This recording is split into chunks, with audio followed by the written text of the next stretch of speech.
If you are new to selling vintage and your shop feels a little all over the place, or you've listed a few things and nothing's happening, there's a good chance that you're not really doing anything wrong. You're probably just making the same early mistakes almost everyone makes. I have made all of them more than once. And today I want to walk through the biggest ones I see new vintage sellers struggling with so you can spot them sooner and course correct without feeling like you need to start over.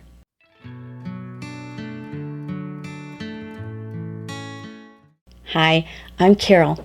I sell vintage on Etsy, and I also share what I'm learning along the way, the practical side, but also the mindset side, because selling vintage is rarely just about the items. This video is especially for newer sellers or anyone who feels like they're working hard but not seeing momentum yet.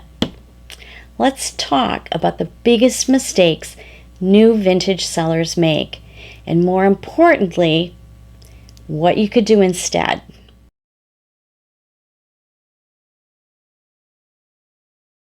Now, mistake number one is sourcing what's cute or cheap instead of what fits the shop. This first mistake usually happens before a shop even really takes shape, and it shows up in the sourcing.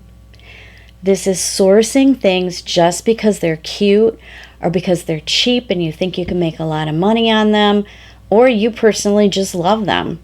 I've absolutely done this, and I probably will continue to do this. I have to rein myself in sometimes. I see something charming, and it's a good price, and I think, I'll figure it out later. The problem is, later turns into a growing stash. Items from all different categories. Items that don't clearly belong in the same shop. Items that take a lot of mental energy just to list, and suddenly listing feels heavy.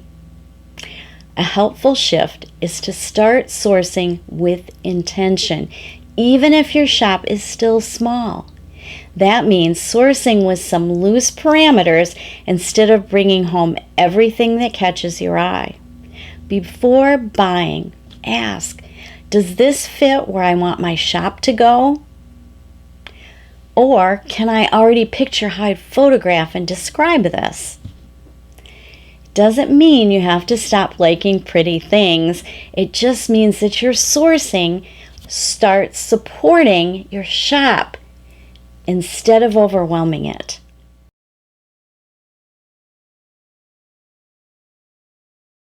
Mistake number two is listing too many unrelated categories too soon, or having too many unrelated sections in your shop.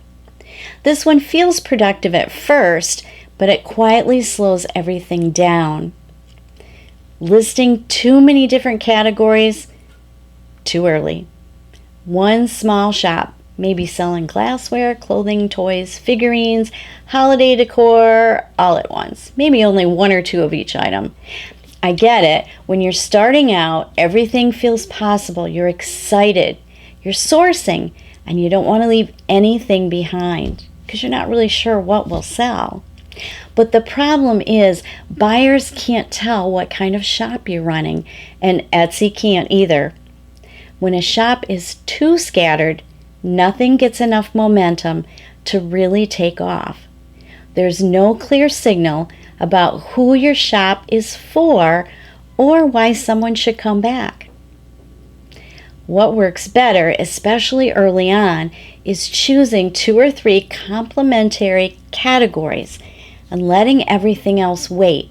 You'll get to those things eventually. Those things aren't really bad, but focus actually speeds up momentum in your shop. Now, here are a few simple examples of what I'm talking about. Let's say you start a shop and you just start with vintage wearable accessories.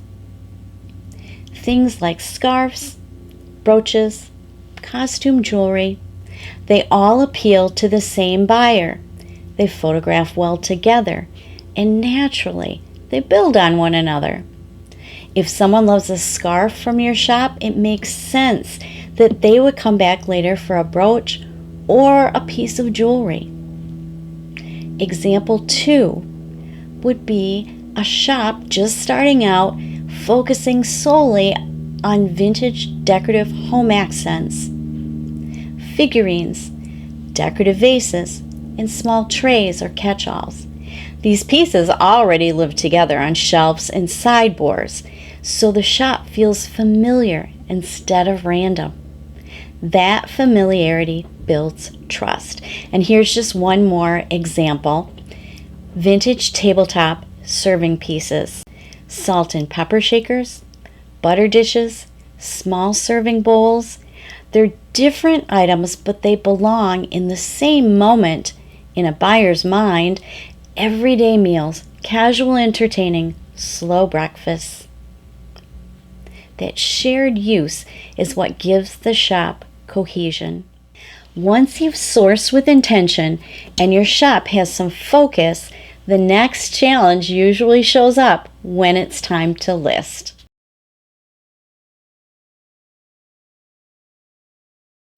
Mistake number 3 is underpricing or overpricing early listings. Pricing is one of the hardest things for new sellers, especially because Etsy works differently from platforms like eBay.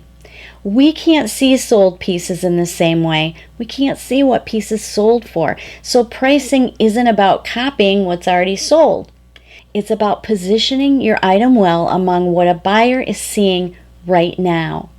That's where people tend to swing too far in one direction, underpricing out of fear or overpricing because the item feels special. Neither one is a failure, it's just part of learning. What helped me was taking the emotion out of pricing and giving myself a simple framework. First, I do look at competition. What prices is a buyer seeing today? Second, I consider my margin. Item cost, fees, packing time, they all add up. And third, I ask myself honestly, if I saw this while scrolling on Etsy, would this price make me pause or would I scroll past? Now, pricing isn't permanent. Adjusting is part of running a shop. Every established vintage shop once made these same decisions. These mistakes aren't failures, they're information. You don't need to scrap your shop or panic. You just need to pause, notice what feels heavy, and refine. Vintage selling is a long game, and small, thoughtful changes compound faster than you think. Thanks for being here today.